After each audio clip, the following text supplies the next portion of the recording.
मनुष्य की सबसे बड़ी दुर्बलता क्या होती है? सोचिए। धन, प्रेम, अहंकार। मनुष्य की सबसे बड़ी दुर्बलता होती है उसके रहस्य। चाहे आप कितने भी शक्तिशाली क्यों ना हो, कितने भी प्रबल क्यों ना हो, परंतु उसके रहस्य उसके नाश की चाबी होती है। इसलिए यदि प्रबल रहना है, शक्तिशाली रहना है, समर्थ रहना है, तो अपने रहस्य को किसी को भी ना बताएं, ना मित्र को और ना ही शत्रु को, क्योंकि समय पड़ने पर कब कौन शत्रु हो जाए ऐसा कहना संभव नहीं। विभीषण को रावण के अमृत कुंड का ज्ञात था, इसीलिए प्रभु श्री राम रावण का वध करने में सफल हो सके। इसलिए उचित यही है कि आप अपने रहस्य को स्वयं तक ही सीमित रखें। मनुष्य का मन बड़ा विचित्र होता है, कल्पना में ही विकास करता है, संपन्न भविष्य का स्वप्न देखता है और कल्पना में ही जो नहीं हुआ उससे भय खाता है। और यही भय मनुष्य का सबसे बड़ा शत्रु है। हमारे भविष्य के मार्ग में, हमारे आनंद के मार्ग में सबसे बड़ी बाधा है। अब आप लोग मुझसे पूछेंगे कि इसका तोड़ क्या है, भय से मुक्ति कैसे पाई जाए? तो ये प्रश्न आप स्वयं से पूछिए। तनिक सोचिए, जब आप एक सुंदर भविष्य की कामना करते हैं तो उसे पाने के लिए आप परिश्रम करते हैं ना? ठीक उसी प्रकार भय से मुक्ति पाने के लिए आप उससे लड़ जाएं और उसका निवारण आपको स्वतः ही मिल जाएगा। इसलिए जब भी भय आपको सताए तो उससे भागे नहीं, उससे घबराए नहीं, क्योंकि भय का काम ही होता है आपको भयभीत करना।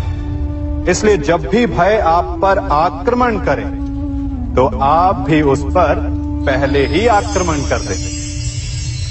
हम सब मित्रों के साथ रहना चाहते हैं, शत्रुओं से दूर रहना चाहते हैं। क्यों? क्योंकि हमें जीवन में आनंद पाना है, जीवन में आगे बढ़ना है, स्वयं को संपन्न देखना है। और यदि किसी से भी आप पूछेंगे कि जीवन में सफलता पाने के लिए सबसे अधिक आवश्यकता किसकी होती है, तो हर एक आपको लगभग एक ही उत्तर देगा। सफलता प्राप्त करने के लिए आपको सच्चे मित्रों की आवश्यकता होती है। परंतु यदि आपको और अधिक सफल होना है तो आपको केवल मित्रों की नहीं, शत्रु की अधिक आवश्यकता है। अब आप कहेंगे, ये मैंने कैसी बात कर दी? तनिक स्वयं सोचिए। जब भी संकट आता है तो मित्र क्या करते हैं? आपकी सहायता करने के लिए आपके साथ खड़े हो जाते हैं। और संकट के समय में शत्रु और बड़ा संकट बनकर हमारे समक्ष खड़े हो जाते हैं। मित्र हमें सहायता देते हैं, अपनी शक्ति देते हैं, परंतु शत्रु आपके भीतर छिपी शक्ति को बाहर लाता है, आपको और अधिक बलवान बनाता है। संगति या साथ, मित्र और साथी मनुष्य के व्यक्तित्व के लिए सबसे महत्वपूर्ण होते हैं। अब आप कहेंगे, ये कैसे? मनुष्य अवश्य अपने व्यक्तित्व के लिए उत्तरदायी होता है, परंतु मनुष्य संगति में ना चाहते हुए भी उसका व्यक्तित्व संगत की भांति हो जाता है। इन पात्रों को देख रहे हैं, मध्य में जल रखा है, इसमें दूध है और इसमें मलिन कीचड़ रखा है। यदि मैं इस जल को इस दूध में मिलाता हूं तो ये जल दूध बन जाता है, और यदि इसी जल को इस मलिन कीचड़ में मिलाता हूं तो क्या हुआ? ये जल कीचड़ बन गया। ऐसी कोई युक्ति नहीं कि जल बिना घुले मिले दूध या कीचड़ में अपना अस्तित्व बनाए रखे या उनसे अलग रहे। और ठीक ऐसा ही मनुष्य के जीवन में भी होता है। यदि एक गुणहीन व्यक्ति गुणवानों की संगत में बैठे तो उसे भी गुणवान समझा जाता है, सम्मान का पात्र समझा जाता है। और यदि एक गुणवान व्यक्ति गुणहीनों की संगत में बैठे तो उसे भी तिरस्कार मिलता है। इसलिए अपने जीवन में सदैव संगति सोच समझकर सावधानी से चुनिएगा। कभी खेत में किसी किसान को खेती करते देखा है? वो उसे सींचता है, उसे जोतता है, पशु पक्षियों से खेत की फसल की रक्षा करता है। परंतु एक बात का वो सबसे विशेष ध्यान रखता है कि कहीं खेत में खरपतवार ना उग जाए, क्योंकि एक खरपतवार खेत की सारी फसल को नष्ट कर सकती है।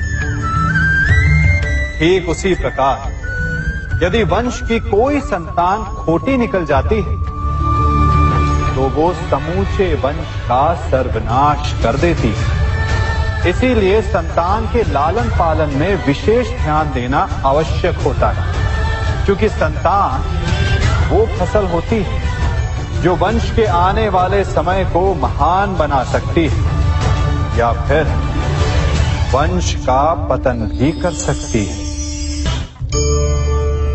मनुष्य भी बड़ा विचित्र प्राणी है। अपनों से नीचे के स्तर के लोगों को वो हे दृष्टि से देखता है, उनका उपहास उड़ाता है, उनसे बार बार कहता है कि तुम्हारा कुछ नहीं हो सकता, तुम भविष्य में कुछ नहीं कर पाओगे। जब मनुष्य के पास धन संपत्ति मान होता है तो वो दूसरों का आदर नहीं करता, परंतु वो एक बात भूल जाता है कि उससे भी अधिक शक्तिशाली कोई अस्तित्व में है, और वो है समय। काल काल अपना चक्र कब बदलेगा ये कोई नहीं जानता। समय अपनी करवट कब लेगा ये कोई नहीं जानता। कोयला भी समय के साथ साथ हीरे में परिवर्तित हो जाता है। इसलिए जीवन में कभी भी किसी का भी उपहास नहीं उड़ाना चाहिए। बड़ी विकट समस्या है। मुझे स्मरण ही नहीं हो रहा कि इस गुच्छे की कौन सी चाबी इस ताले को खोलेगी। बड़ी देर से प्रयास कर रहा हूं, परंतु ये ताला खुल ही नहीं रहा।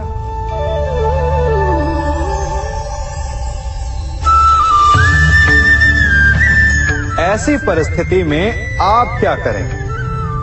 अधिकतर लोग ऐसी परिस्थिति में अपनी आशा खो बैठते हैं। उन्हें लगता है कि चाबी खो गई। वो तिलमिला जाते हैं, क्रोधित हो उठते हैं। परंतु उस समय धैर्य रखें तो गुच्छे की अंतिम चाबी ताला खोल सकती है। कुल्हाड़ी का अंतिम प्रहार वृक्ष को काट के गिरा देता है, परंतु क्या सत्य में कुल्हाड़ी का अंतिम प्रहार वृक्ष को काट के गिरा देता है? आपको आपका लक्ष्य दिला देता है? नहीं, आपका निरंतर प्रयत्न ही आपको सफलता दिलाता है। जब आपका मन निराश है तो अपने कार्य में दुगनी उत्साह से जुट जाइए, क्योंकि अनावरत बहता जल ही कठोर चट्टान को काट सकता है। सफलता का मूल है परिश्रम, प्रयास और आशा। मनुष्य का जीवन ऋतुओं के समान होता है। आज ग्रीष्म तो कल वर्षा, परसों शीत। तनिक संकट आया तो हम संयम खो बैठते हैं, तनिक ऋतु बदली तो हम अधीर हो जाते हैं। अपने आक्रोश में, अपने क्रोध में हम उनसे ही संबंध बिगाड़ लेते हैं जो हमारे अपने होते हैं। क्यों ऐसा होता है ना? हमें लगता है कि हमारे अपने फिर से मना लेंगे, परंतु स्मरण रखिए सदा ऐसा करना संभव नहीं होता। सागर की उछलती लहरों को तट सहता है और यदि तट ही टूट जाए तो बाढ़ आ जाती है। हमारे संबंध भी दूध की भांति होते हैं। दूध तपकर उबल सकता है, परंतु यदि उसमें खटास आ जाए तो वो फट भी जाते हैं। और फटे दूध को चाहे जितना मत लो, उसमें से माखन नहीं निकलेगा। इसीलिए अपने संबंधों को संभल कर निभाना चाहिए। कभी आप ब्रह्म मुहूर्त में जगे हैं? जगकर देखिए, संध्या होने के पश्चात जब रात्रि का अंधकार सारे संसार को धीरे धीरे अपने अंधकार में निगलने लगता है, तो यही अंधकार ब्रह्म मुहूर्त में भोर होने से ठीक पूर्व तनिक अधिक काला हो जाता है। कुछ समझे? हमारा जीवन भी कुछ ऐसा ही होता है। जब हमारे जीवन की समस्याएं अपने अंत पर होती है, तो यही समस्याएं एक भीषण रूप लेकर हमारे समक्ष प्रस्तुत हो जाती है और ऐसे परिस्थिति में अधिकतर लोग हार मान जाते हैं, भय खा जाते हैं। परंतु यदि आप हार न माने, भय न खाएं, दृढ़ रहें, निरंतर आगे बढ़ते रहें, तो प्रकाश के रूप में हमारा स्वागत करने के लिए सूर्य उदय सदा हमारे समक्ष प्रस्तुत रहेगा। आपने बरगद के वृक्ष को देखा है? जितना विशाल उतना दृढ़। पतझड़ में वो सूख जाते हैं, परंतु दुर्बल नहीं होते, टूटकर गिरते नहीं। और उसके विपरीत दलदल में उपजे वृक्षों को देखिए, वो दिखने में तो बड़े होते हैं, पतझड़ आए या शीत सदा हरे भरे होते हैं, परंतु इतने दुर्बल होते हैं कि जल धारा के हल्के से वेग से वो गिर जाते हैं। परंतु ऐसा क्यों होता है? कारण है जड़ें। जिसकी जड़ें दृढ़ भूमि में है, वो हर चक्रवात, हर ऋतुओं को सह लेता है।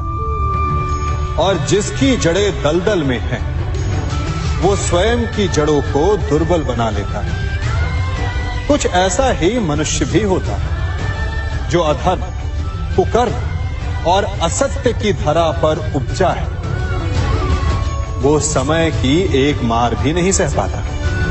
और जो मनुष्य सत्य, धर्म की धरा पर उपजा है, वो हर समस्या से अविचलित हो जाता है। अब आप पर निर्भर करता है कि आप क्या बनना चाहते हैं।